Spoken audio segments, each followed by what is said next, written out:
meningkatnya jumlah penduduk di Indonesia. Oleh karena itu, kebutuhan akan air bersih juga meningkat. Kesediaan air bersih pun di Indonesia semakin kritis.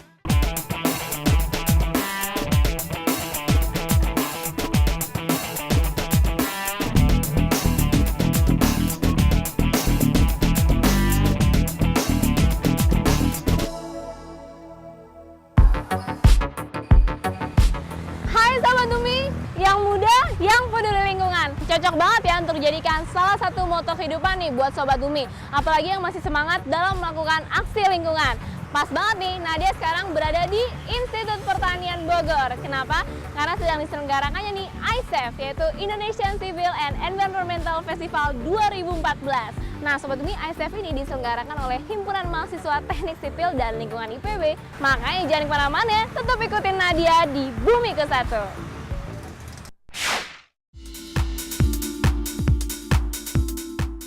Sobat Bumi, pembangunan di Indonesia telah memberikan tantangan tersendiri, terlebih pembangunan yang baik bagi lingkungan alam maupun lingkungan sosial. Peningkatan kualitas tersebut seharusnya diperoleh dengan tetap menjaga atau mempertahankan lingkungan sehingga dapat memiliki daya dukung yang optimal dan berkelanjutan. Namun saat ini, banyak pembangunan yang hanya mementingkan konsep dari keindahan strukturnya tanpa memperhatikan lingkungan.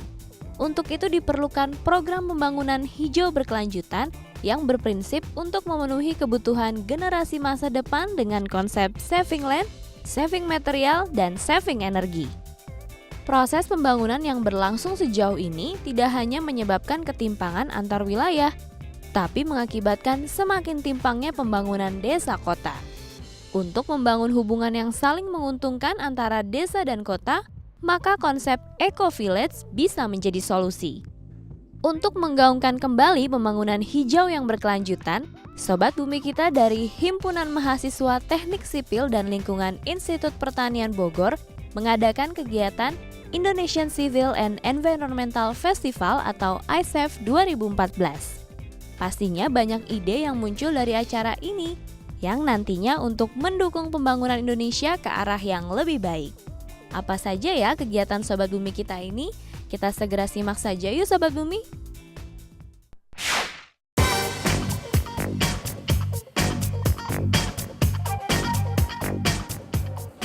Sobat Bumi, Indonesian Civil and Environmental Festival 2014 ini merupakan acara tingkat nasional yang fokus pada bidang sumber daya air dan lingkungan. Dan tahun 2014 ini merupakan tahun keempat Sobat Bumi diselenggarakannya ICEF. Nah Sobat Bumi, pastinya setiap acara mempunyai rangkaian kegiatan ya. Mau tahu nggak sih seberapa serunya ICEF 2014 kali ini dan sesukses apa? Daripada penasaran, kita langsung aja yuk saksikan obrolan dengan Ketua Pelaksana ICEF 2014 yaitu Halimanto Sapta Triyoga.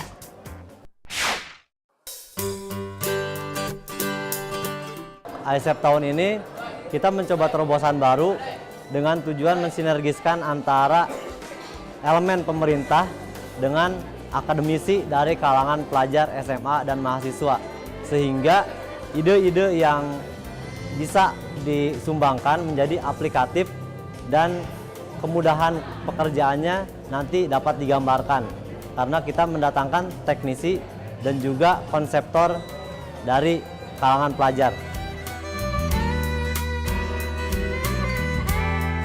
Untuk masalah krisis sumber daya air khususnya, kita mencoba mengadakan event dan acara yang intinya adalah untuk mencari solusi sumber daya air. Kita pada acara ini mengarahkan mahasiswa dan peserta seminar di mana kita harus memiliki keinginan untuk manajemen. Di sini fungsi manajemen itu adalah mengatur dan mengelola bagaimana penggunaan air yang benar, bagaimana penggunaan kembali air yang telah digunakan, serta bagaimana pengolahan limbah domestik atau air buangan yang telah digunakan agar selanjutnya dapat digunakan kembali ataupun dibuang secara aman sehingga tidak merusak badan air. Harapan kami selaku panitia dalam penyelenggaraan acara ini adalah setiap elemen yang bergerak dalam pembangunan dapat sinergis baik itu pihak pemerintah, baik itu mahasiswa dan pelajar SMA sebagai konseptor dan inventor, dan juga baik masyarakat sebagai penerima kebijakan. Sehingga nanti jika sudah sinergis akan tercipta suatu implementasi konsep yang mudah dan berkelanjutan. Intinya adalah pembangunan yang berkelanjutan yang dapat diaplikasikan di masyarakat.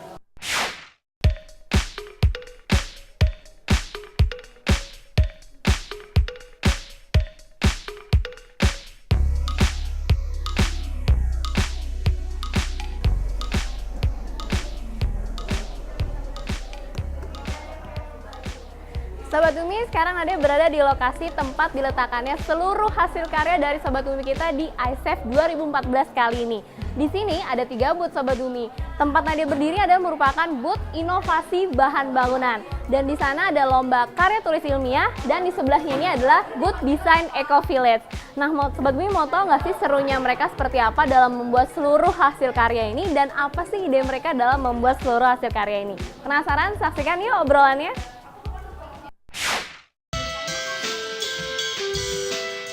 Sobat Bumi, di rangkaian acara Indonesian Civil and Environmental Festival alias ISEF 2014 ini, ada banyak inovasi dari Sobat Bumi kita tentang pemanfaatan air limbah. Pastinya karena tahun ini ISEF mengusung tema tentang air.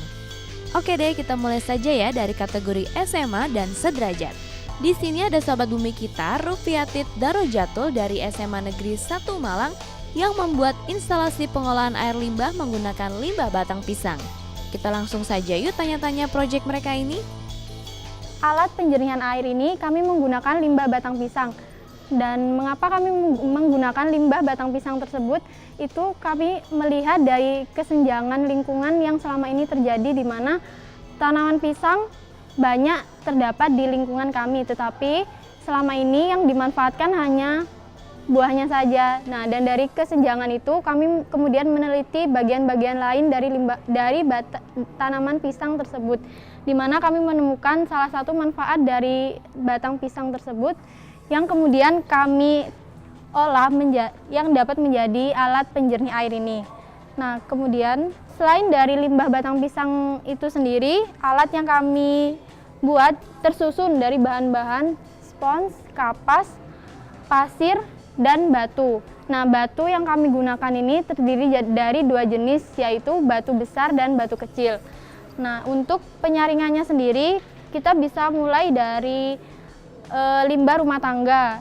Nah, kami di sini membuat model di mana ini terdapat saluran rumah tangga, dan di sini terdapat saluran utama yang menuju penampungan limbah dari rumah tangga itu.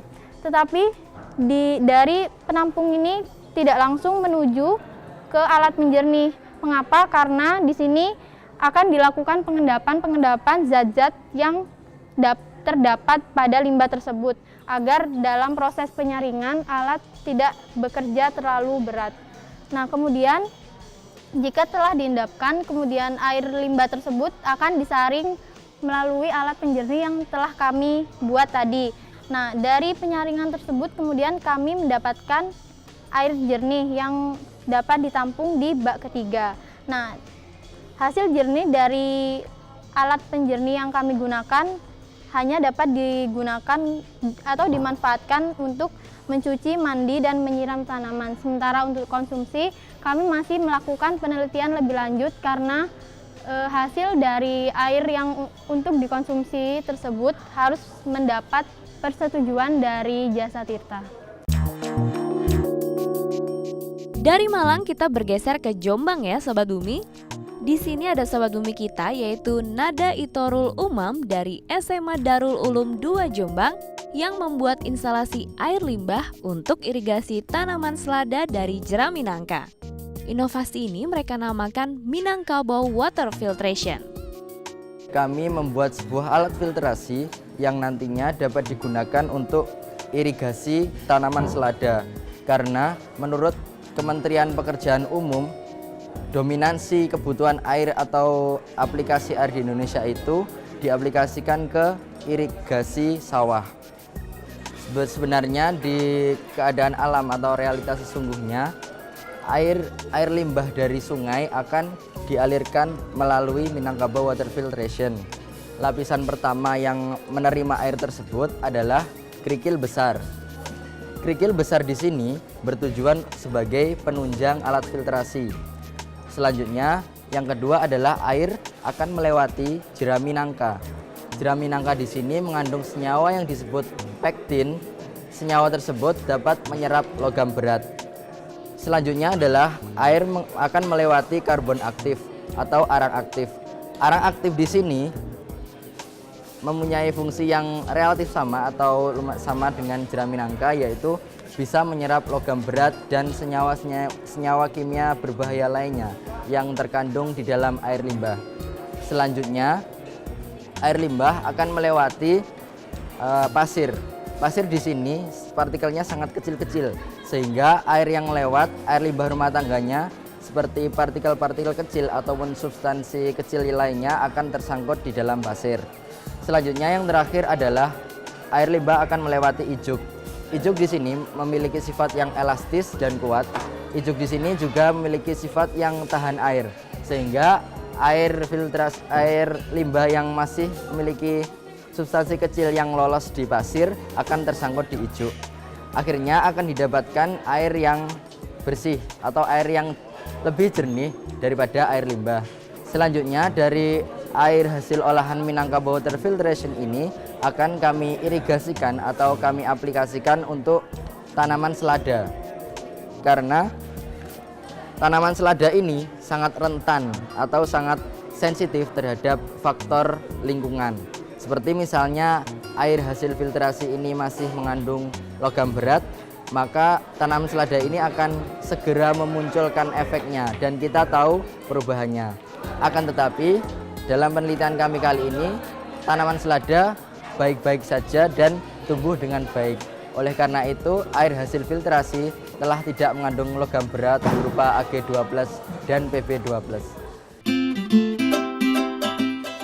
Masih dari Jawa Timur, ada Sobat Bumi kita dari Pacitan yang membuat instalasi pengolahan air limbah rumah tangga dengan menggunakan media tanaman kangkung dan eceng gondok, yaitu Happy Zulfira dari SMKN 2 Pacitan yang membuat Aqua Nature Plus, sebuah replikasi filter alam sebagai pengolahan air limbah yang ramah lingkungan. Rancangan ini dimulai dari air limbah dimasukkan ke tandon pertama. Di sini ada dakron untuk menyaring air limbah dari partikel yang besar. Kemudian dialirkan sedikit demi sedikit ke botol pertama. Di sini ada kangkung dan pasir. Kenapa kita memilih tanaman kangkung? Karena kita mereplika dari sungai yang banyak tanaman kangkungnya. Dengan itu kami melihat bahwa air di sungai yang kotor menjadi lebih jernih. Ketika itu hasil di kangkung belum maksimal, kita menggunakan eceng gondok. Selama pengendapan 24 jam, kita mengharapkan eceng gondok dapat membunuh bakteri-bakteri E. coli dari zat aleopati. Kemudian kita mengalirkan lagi ke botol ketiga. Di situ di botol ketiga ada pengendapan selama 1 jam. Di botol ketiga yang berisikan zeolit dan arang aktif. Setelah 1 jam pengendapan, air akan mengalir ke tandon kedua yang hasilnya lebih jernih dan tidak berbau dan tidak berwarna dan menghasilkan suhu 26 derajat Celcius, pH menjadi 7 dan amonia menjadi 0 ppm. Jadi air limbah yang sudah terfilter akan digunakan untuk keperluan rumah tangga, maksimal digunakan untuk mandi. Dari Jawa Timur kita ke ibu kota. Di sini ada Arif Rizky Herdiansyah dari SMA 47 Jakarta Selatan yang membuat Smart Wash Processor. Mereka mengolah air limbah rumah tangga dengan sistem reverse osmosis dan filtrasi. Seperti apa ya inovasi lengkapnya? Kita langsung saja yuk dengar penjelasan Arif. Air di bumi ini mencapai 70%, namun air tawar hanya 3% dan itu pun harus dipilah-pilah lagi untuk kebutuhan minum, mandi, MCK, dan sebagainya. Nah, ini menyatakan bahwa jumlah air bersih sangatlah langka di bumi ini dan penyebabnya adalah limbah cair yang khususnya skala rumah tangga. Nah, jika air limbah cair itu dapat diolah kembali menjadi air bersih, maka kelangkaan atas air bersih itu pun dapat diatasi. Nah, hal itulah yang menginspirasi kami untuk membuat Smart Waste Processor ini. Nah, Smart Waste Processor ini memanfaatkan dua teknik, yaitu reverse osmosis dan filtrasi. Reverse osmosis ini berfungsi untuk memberikan tekanan agar airnya naik, dan kalau sudah naik akan masuk ke dalam alat filtrasi ini yang terdiri atas ijuk, kerikil, batu, arang, pasir, dan lain-lain. Nah, setelah itu akan dipompa, maka air hasil penyulingan pun akan keluar. Nah, air hasil pengolahan dari Smart Waste Processor ini bermanfaat untuk kebutuhan MCK, pokoknya bisa digunakan untuk kebutuhan sehari-hari. Sobat Bumi, kalau kategori SMA dan sederajat banyak mengolah limbah cair rumah tangga, sementara di kategori mahasiswa, mereka banyak membuat inovasi bahan bangunan yang ramah lingkungan. Kita mulai saja ya dari yang paling jauh. Di sini ada M. Nahrawi dari Politeknik Negeri Samarinda yang membuat beton dari limbah fly ash kelapa sawit yang memang banyak dijumpai di sana. Kita simak langsung yuk penjelasan lengkapnya. Beton LPC ini berbahan dasar dari fly ash kelapa sawit dan juga fly ash latrit, di mana limbah latrit yang kita gunakan ini adalah dari hasil pertambangan batu bara. Terutama di daerah kami, latrit itu sangat banyak sekali, ditambah lagi dengan ada fly ash-nya. Jadi beton LPC ini kita menggunakan fly ash kelapa sawit yang banyak sekali di tempat kami, terutama di daerah kelapa sawit. Itu banyak sekali limbah-limbahnya yang dibuang sembarangan sehingga menghasilkan polusi yang sangat banyak. Sehingga kita membuat inovasi untuk membuat beton LPC ini menggunakan limbah-limbah tersebut. Dan untuk perancangannya kita mencoba membuat beton LPC ini dengan perbandingan dengan beton normal, dan hasilnya pun mendapatkan hasil yang sangat baik, di mana beton LPC ini lebih tinggi sekitar 20% dari beton normal untuk skala K250. Oleh karena itu, dengan adanya beton LPC ini sangat banyak sekali membantu, terutama di daerah kami yang untuk penyediaan material, terutama untuk beton normal, itu sangat susah sekali, karena kami di Kalimantan itu untuk membuat suatu rancangan beton harus menyediakan atau mengumpulkan bahan material dari luar kota, terutama dari Palu, dan itu harganya sangat mahal. Dan untuk pengaplikasiannya di lapangan, beton konkrit LPC ini sendiri atau limbah latrit ini sendiri adalah untuk digunakan di rumah-rumah tinggal. Untuk sekarang kita mencoba untuk memberitahu dan mensosialisasikan kepada orang-orang yang tinggal di Kalimantan untuk menggunakan beton ini, karena satu, harganya lebih murah, dan juga sangat membantu untuk pemerintah mengurangi limbah dari latrit dan juga limbah dari fly ash tersebut. Sehingga apabila menggunakan aplikasi beton ini, rumah-rumah sederhana seperti yang ada di daerah-daerah yang tanahnya berawa sangat bagus sekali, karena beton ini mempunyai berat yang cukup ringan dibandingkan beton normal, sehingga sangat cocok sekali dengan daya dukung tanah yang sangat kurang. Dari Samarinda kita ke Surabaya ya Sobat Bumi. Dari ITS Surabaya ada Sobat Bumi kita Abdul Karim Yasin yang membuat inovasi beton yang tidak hanya inovatif, tapi juga kreatif dan solutif. Mereka membuat Eco Concrete SLK, limbah karbit sebagai substitusi semen. Berikut penjelasannya. Keunggulan dari Eco Concrete SLK sendiri ialah menghemat biaya pembuatan beton per 1 meter kubiknya 14,4%. Dan untuk kuat tekannya, mereka jauh lebih meningkat kuat tekan daripada tanpa semen, yaitu sekitar 10-12% dari beton tanpa penambahan serbu limbah karbit dan fly ash. Terus selanjutnya, keunggulan yang kedua yaitu Eco Concrete, karena kita mensubstitusi 20% dari semen tersebut dengan serbu limbah karbit dan limbah batu bara yaitu fly ash. Keunggulan yang ketiga yaitu kita dapat berperan dalam menyelamatkan bumi kita dari sebaran emisi CO2 di bumi. Jadi ini bisa digunakan untuk kolom-kolom bangunan dari mulai bangunan ruko sederhana, masjid, rumah maupun sekolah sederhana. Namun tidak menutup kemungkinan pula beton ini bisa digunakan untuk gedung bertingkat lebih dari 20 lantai, gedung pencakar langit, dan bangunan-bangunan yang memerlukan beton dengan kekuatan yang tinggi. Oleh sebab itu, Eko Konkrit Selka ialah solusi untuk menanggulangi banyaknya semen yang dibutuhkan dalam pembuatan beton.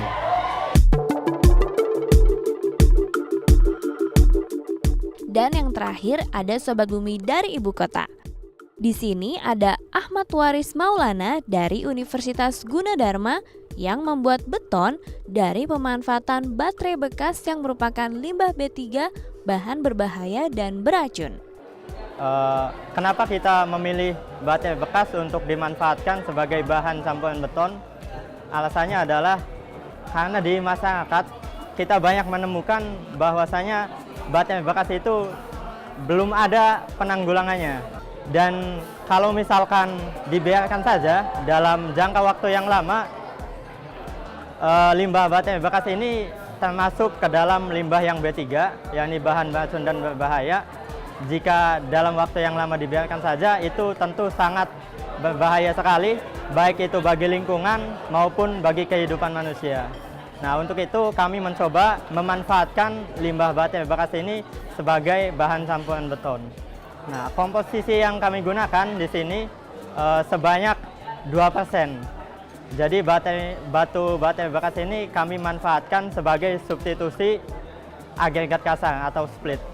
Nah, sedangkan hasilnya di sini bisa kita lihat untuk hasilnya beton yang dengan menggunakan tambahan batu baterai bekas itu menambah kuat tekan sebesar 4,28% jika dibandingkan dengan beton normal biasa.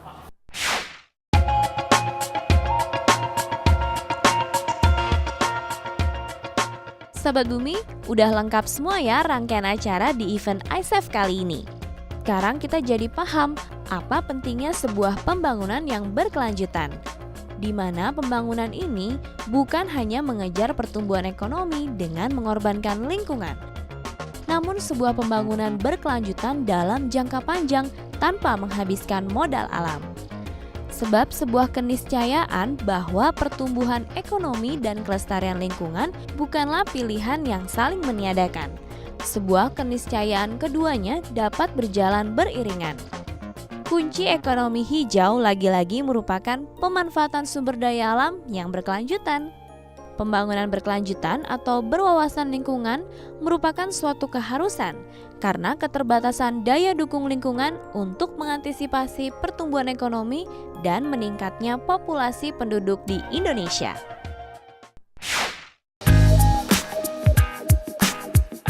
Sobat Bumi, dengan adanya Indonesian Civil and Environmental Festival 2014 kali ini pastinya menambahkan informasi juga ya buat Sobat Bumi bagaimana sih pembangunan Eco Village dan penataan infrastruktur serta pengelolaan sumber daya air bersih. Apalagi nih dari informasi yang Nada dapat dari ilmuwan nih di Indonesia, tahun 2025 ini kita akan mengalami kelangkaan air bersih Sobat Bumi. Makanya mulai sekarang ayo dong mulai konsen terhadap pembangunan Eco Village. Pastinya yang mudah, yang peduli lingkungan. Oke Sobat Bumi? Nah, buat Sobat Bumi semua yang belum follow Twitter Bumiku1, langsung aja follow di @bumiku1.id.tv. Jangan lupa ya, komennya pastinya masih seputar lingkungan. Nah, dan saksikan terus episode lainnya yang gak kalah seru dan gak kalah menariknya pastinya hanya di DAI.TV setiap minggu jam 5 sore. Kalau gitu, Nada pamit dulu. Bumiku1, lestarikan selalu. Dadah!